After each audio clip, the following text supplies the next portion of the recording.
दोस्तों हाथी सेक्स करने के मामले में इंतहाई शर्मीला होता है। ये अपने रहने सहने की जगह के अलावा और किसी जगह सेक्स नहीं करता, चाहे इसे कितनी ही शहूद क्यों ना हो। हाथी की एक खासियत ये है कि ये शहूद की वजह से बदखलक हो जाता है और उनकी तरह खाना पीना तक छोड़ देता है। हालांकि कभी कभी शहूद के गलबे की वजह से इसके बदन पर वाम आ जाता है और इस वक्त इसकी बदखलकी बढ़ जाती है। चनाचे ऐसे वक्त में इसकी साथी इसको छोड़कर भाग जाती है। हाथी 5 साल की उम्र में बालग हो जाता है और इसकी शहूद का ज़माना मौसम रबी है। हथनी 2 साल में हामला होती है और जब ये हामला होती है तो हाथी इसके करीब नहीं जाता और ना इसको छूता है। हथनी 7 साल में हामला होती है और ये कि हाथी सिर्फ अपनी हथनी से ही सेक्स करता है, किसी दूसरी हथनी से सेक्स नहीं करता। हथनी विलादत के वक्त किसी दरिया या नदी में चली जाती है। चूँकि ये बैठकर बच्चा जनने पर कादर नहीं, इसलिए पानी में खड़े खड़े बच्चा जनती है और बाहर हाथी इस दौरान मुसलसल पहरा देता रहता है। कहा जाता है कि हाथी ऊंट की तरह बहुत ही बोझो कीना रखने वाला जानवर है और कभी कभी कीना की वजह से ऊंट की मानिंद अपने साथी को भी हलाक कर देता है। हाथी की ज़ुबान के बारे में लोगों का ये ख्याल है कि वो उल्टी होती है और ये कि अगर इसकी ज़ुबान सीधी होती तो ये इंसान की तरह बात करता, लेकिन ये ख्याल गलत है। हाथी के 2 दांत बहुत बड़े होते हैं और कभी कभी इनका वज़न 5 मन तक देखा गया है। हाथी की सूंड एक ऐसी लचकदार हड्डियों का मजमूआ है जिसको ये अपनी मर्जी के मुताबिक इस्तेमाल कर सकता है और ये सूंड इसकी नाक भी है और यही इसके हाथ भी हैं। इसकी सूंड बहुत ही ताकतवर होती है, इसी के ज़रिए ये अपने तमाम काम करता है और इसी के ज़रिए ये आवाज़ निकालता है। हाथी को अल्लाह ताला ने बड़ी समझ और फहम से नवाजा है। यही वजह है कि इंसान इसको बहुत जल्द सुधार कर काम पर आमादा कर लेता है। इसका गुस्सा बहुत शदीद होता है। अगर कभी 2 हाथी आपस में लड़ पड़ते हैं तो जब तक इनमें से एक मर ना जाए इनकी लड़ाई ख़त्म नहीं होती। हाथी देखने में बहुत अजीब लगता है, ख़ास तौर पर इसकी आंखें, कान, सूंड और इसके बाहरी दांत। इसकी चाल भी अजीब है, ऐसा ज़बरदस्त जानवर मगर इसकी चाल बिल्कुल धीमी, यहाँ तक कि आदमी के करीब से गुजर जाता है मगर कोई आवाज़ इसके चलने से सुनाई ना देगी। इसके पैर बहुत ही गधेदार होते हैं और इसकी उम्र भी काफ़ी होती है। अरस्तू ने लिखा है कि इसकी उम्र 400 साल से भी ज़्यादा होती है और इसका मुशाहदा भी हो चुका है। बकौल अरस्तू इसने एक हाथी देखा था जिस पर एक खास किस्म का निशान बना हुआ था जो कि तहकीक करने पर 400 साल पुराना साबित हुआ। दोस्तों हाथी और बिल्ली के दरमियान पैदाइशी दुश्मनी है, चनाचे जब कभी हाथी बिल्ली को देख लेता है तो भाग जाता है। जिस तरह कुछ दरिंदे सफ़ेद मुर्ग को देखकर भाग पड़ते हैं। कहते हैं कि बिच्छू अगर किसी छिपकली को देख लेता है तो फौरन मर जाता है। दोस्तों हथनी की शर्मगाह इसकी टांग यानी बगल के नीचे होती है। जब सेक्स का वक्त होता है तो ये अपनी टांग को कुशादा कर लेती है, यहाँ तक कि हाथी इस पर काबू पा लेता है। क्या ही पाक ज़ात है जो किसी अमर से आजिज़ नहीं। दोस्तों हाथी का गोश्त हराम है क्योंकि हाथी लड़ने और कत्ल करने वाले जानवरों में से है, इसलिए इसका गोश्त हराम है।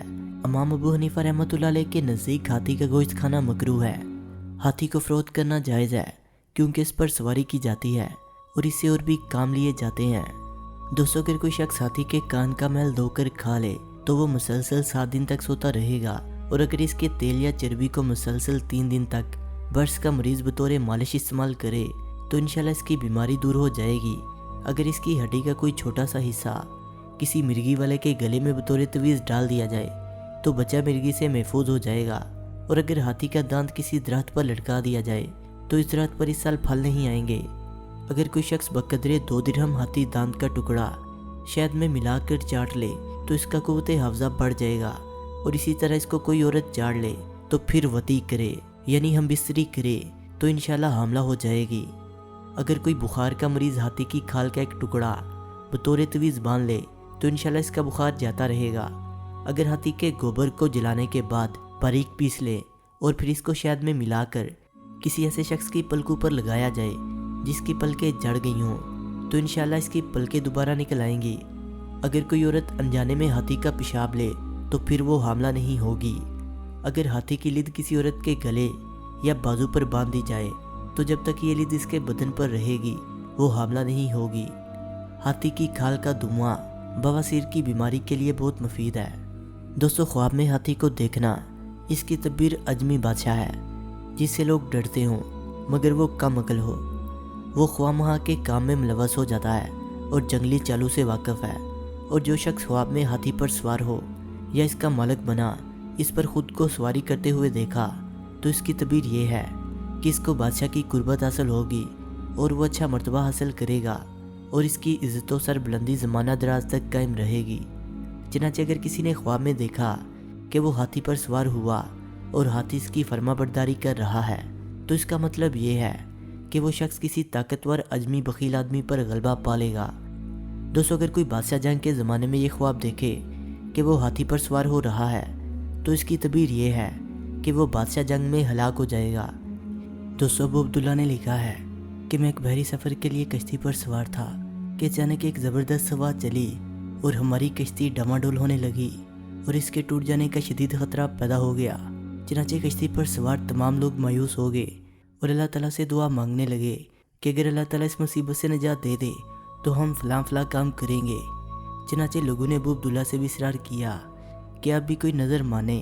ابو عبداللہ کہتے ہیں کہ جب لوگوں کا اصرار کافی بڑھا تو اچانک میرے منہ سے یہ الفاظ نکلے کہ اگر اللہ تعالیٰ مجھے اس مصیبت سے نجات دے تو میں ہاتھی کا گوشت نہیں کھاؤں گا۔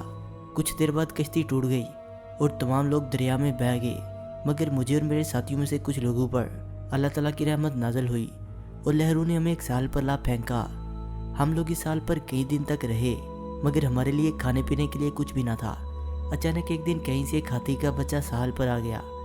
لوگوں نے اس کو پکڑ کر ذبح کر لیا، سب نے مل کر اس کو کھایا، لیکن میں نے نظر کی وجہ سے اس میں سے کچھ گوشت بھی نہ کھایا، حالانکہ مجھے شدید بھوک تھی۔ میرے ساتھی چونکہ کئی دن سے بھوکے تھے لہٰذا انہوں نے شکم سیر ہو کر کھایا، جس کی وجہ سے ان پر نیند کا غلبہ ہو گیا اور سب گہری نیند سو گئے۔ میں چونکہ بھوکا تھا اس لیے مجھ کو نیند نہ آ سکی اور میں نکاح سے ایسے ہی لیٹا رہا۔ کچھ دیر بعد مجھے ایک ہتھنی نظر آئی جو اپنے بچے کے نشانات قدم دیکھتی ہوئی ہم تک پہنچی تھی۔ چنانچہ اس نے وہاں پہنچتے ہی ہر آدمی کا منہ سونگھا اور سونگھنے کے بعد ہی سب کو اپنے پیروں سے روند کر ہلاک کرتی چلی گئی، یہاں تک کہ وہ سب کو ہلاک کرنے کے بعد میرے قریب آئی اور میرا منہ سونگھا۔ جب اس کو میرے منہ سے اپنے بچے کے گوشت کی خوشبو نہ آئی تو اس نے مجھ کو اشارہ کیا کہ میں اس کی پیٹھ پر سوار ہو جاؤں۔ چنانچہ میں اس کی پیٹھ پر سوار ہو گیا۔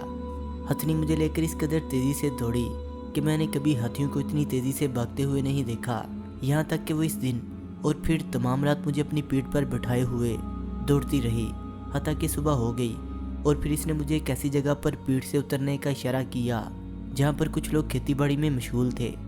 چنانچہ کچھ لوگوں کی نظر مجھ پر پڑی اور ان میں سے ایک شخص آگے آیا اور مجھ سے پوچھا کیا بات ہے۔ میں نے ان کو تمام تفصیل بتا دی تو وہ لوگ کہنے لگے کہ وہ ساحل یہاں سے 8 دن کی مسافت پر ہے اور اس ہتھنی نے یہ مسافت آدھے دن اور ایک رات میں طے کر لی۔ ابو عبداللہ کہتے ہیں کہ اس کے بعد میں ان لوگوں کے پاس کافی دن تک رہا، یہاں تک کہ وہ ہتھنی پھر دوبارہ حملہ ہو گئی۔ دوستو، ویڈیو اچھی لگنے کی صورت میں سے لائک کریں، کمنٹ کریں اور اپنے دوستوں سے شیئر کریں، اور جنہوں نے ابھی تک ہمارے چینل فیکٹس ود شانی کو سبسکرائب نہیں کیا وہ اسے سبسکرائب کرتے ہوئے بیل آئکن پر کلک کر کے آل نوٹیفیکیشن کو انیبل کر لیں۔ ملتے ہیں ایک نئی ویڈیو کے ساتھ، تب تک کے لیے خدا حافظ۔